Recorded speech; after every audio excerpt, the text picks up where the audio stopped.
Hi guys, good evening and welcome to this very important YouTube live, and I welcome all of you to the 17th lesson number 17 on the complete course on Constitution of India.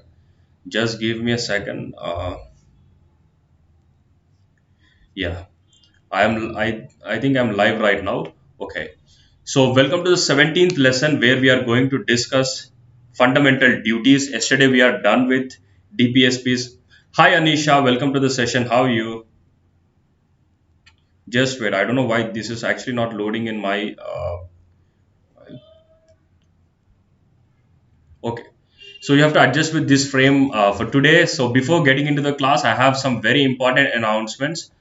So we have already come up with bi-weekly current affairs for all law exams in India. So if you're somebody who is preparing for CLAT, ALET, Symbiosis, Maharashtra set, or any other law entrance exam in India, hi Kavya, welcome to the class. How are you? If you're preparing for any of the law exams in India, you can attend this particular session, which will be held twice a week. This will be held twice a week. You can attend this. Okay. Just give me a second. Why is this not okay? Yeah. So you can use my code Thrinath and THRINATH10 and enter these classes. And then I am also launching NLSIU toppers batch where toppers who are there in NLS Bangalore, they'll be guiding you for your CLAT examination. Batch has already started yesterday. That is 12th of February. You can enroll in this batch as well. This is completely in English and this is a 3-month batch. You can enroll in this batch as well. So if you're planning to take any of the Unacademy's subscriptions, be it plus or iconic, then you will be having these features that you'll be having live interactive classes and recorded lectures with unlimited watch time and access to notes from notes of all the educators at one place. And then we also have every fourth session is a doubt solving session, as you already know. And then updated study material and also practice mock test papers. You can enroll into any of them by using my code Thrinath10, which is given over there. And we have also launched our Iconic program. In Iconic, you have India's best educators, daily life classes, and along these, you have one-on-one live mentorship, live dot calling, and design priority in live class. These are the price of plus on Iconic. You can use my code Thrinath10 THRINATH10 to enroll into this one. So with this note, let us just proceed with today's class where we are going to understand fundamental duties. In the last class, we talked about DPSPs, and I told you that DPSPs are not rights. Okay, they are actually the principles or certain directions which are given by the constitution to the state. Anisha got 50 out of 50 in my GK offline classes. I used to study with your Unacademy class notes. Thank you so much.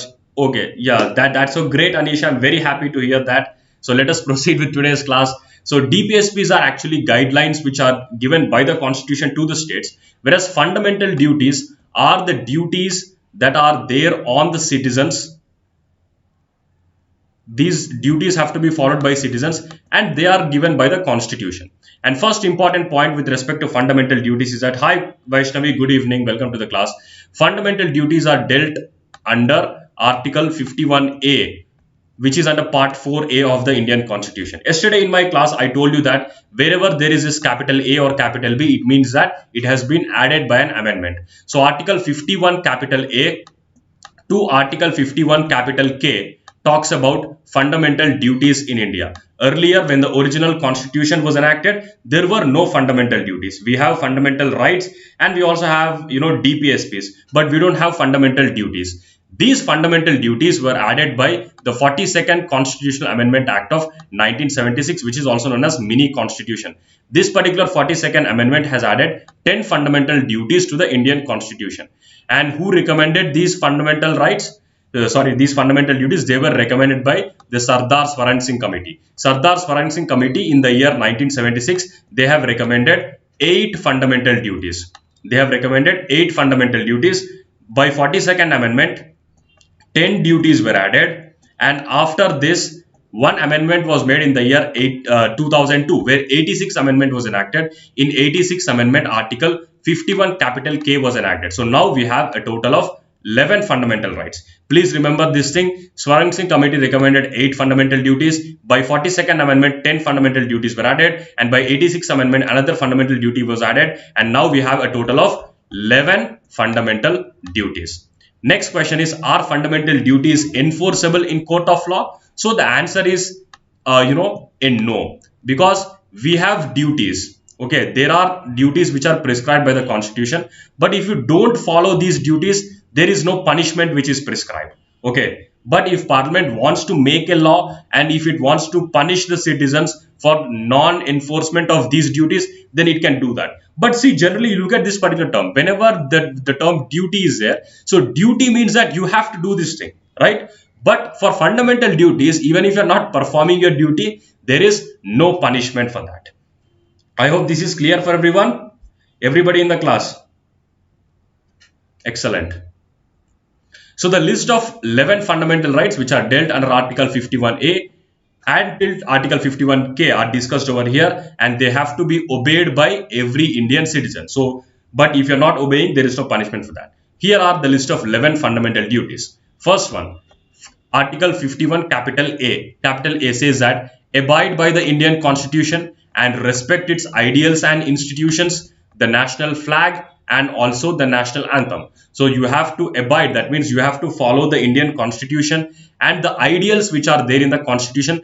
We have some of our ideals in the preamble, and also the institutions of which are there in the Constitution. It might be various constitutional bodies, and you also have to respect the national flag and also the national anthem. Then Article 51 capital B, cherish and follow the noble ideas that inspired the national struggle for freedom. So you have to cherish, which means you have to celebrate and you have to follow and you have to respect the noble ideas which have inspired our freedom struggle or our independence struggle. And Article 51 capital C, uphold and protect the sovereignty, unity and integrity of India. This is there under Article 51 capital C.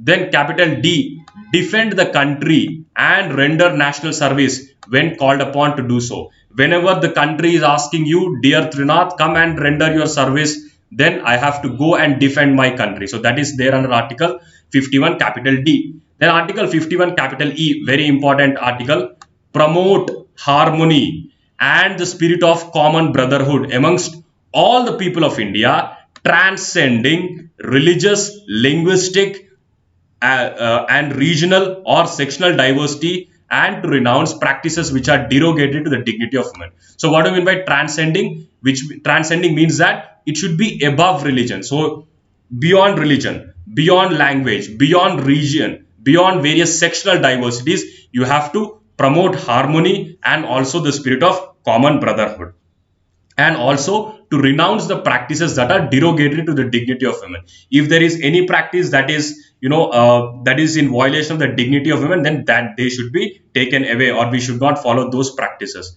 And sixth one, that is fundamental right, capital F, 51 capital F, value and preserve the rich heritage of country and also its composite culture. We have a similar DPSP also which we have discussed. And Article 51 capital G says protect and improve the natural environment including forests, lakes, rivers and wildlife, and also to have compassion for living creatures. This is there under Article 51 capital G. Then 51 capital H, develop scientific temper. So what do I mean by scientific temper? Scientific temper is to develop a rational or logical thinking, and also to accept various scientific inventions and discoveries. So you have to accept those scientific inventions, and then also to develop humanism and also the spirit of inquiry and reform. If anybody is saying you anything, don't believe it blindly. Inquire into it, and if there is anything wrong, suggest the reforms. So develop scientific temper, develop humanism and the spirit of inquiry and also reform.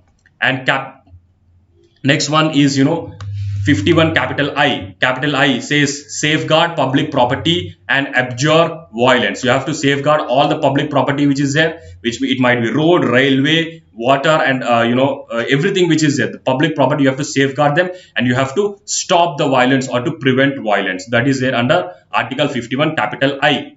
Then 51 capital J. 51 capital J says strive towards excellence in all spheres of individual and collective activity, so that the nation constantly rises to higher levels of endeavor and achievement.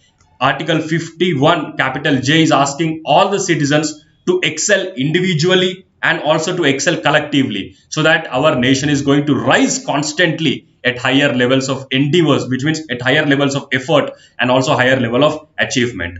And article 51 capital K was added by the 86th Constitutional Amendment Act of 2002. So this particular 11 says that provide opportunities for education to his child or ward between the age of 6 and 14 years. So this is there to all the parents and guardians. Dear parents and guardians, provide education or to your child who is between the age of 6 and 14 years. This was added by 86th Amendment. 86th Amendment also added Article 21 capital A to the Indian Constitution, which made right to elementary education a fundamental right. So these are 11 fundamental duties which are there. Yeah, yes, Vaishnavi. Did I not mention it in the initial one? Sorry, I did not mention it. Thank you for pointing it out, Vaishnavi. The idea of fundamental duties were inspired from USSR, okay, or the current Russia. So it is inspired from USSR. However, in the year 1976, the Congress government has formed a committee, which is Sardar Swaran Singh Committee, and this committee has recommended fundamental duties. And please note that fundamental duties are not enforceable in court of law. If you're not following the duties, you will not be dragged into the court unless Parliament makes a law and says that if this particular fundamental duty is violated, you will be having this much of punishment. Otherwise, fundamental duties are not enforceable in any court of law. So this is all about fundamental duties. I hope everybody has understood all the fundamental duties. Please try remembering them. So 1 here means A, 2 means capital B, capital C, capital D, etc. So 51A to 51 capital K. I hope this is clear for everyone. Please give me a very quick yes or no in the chat window.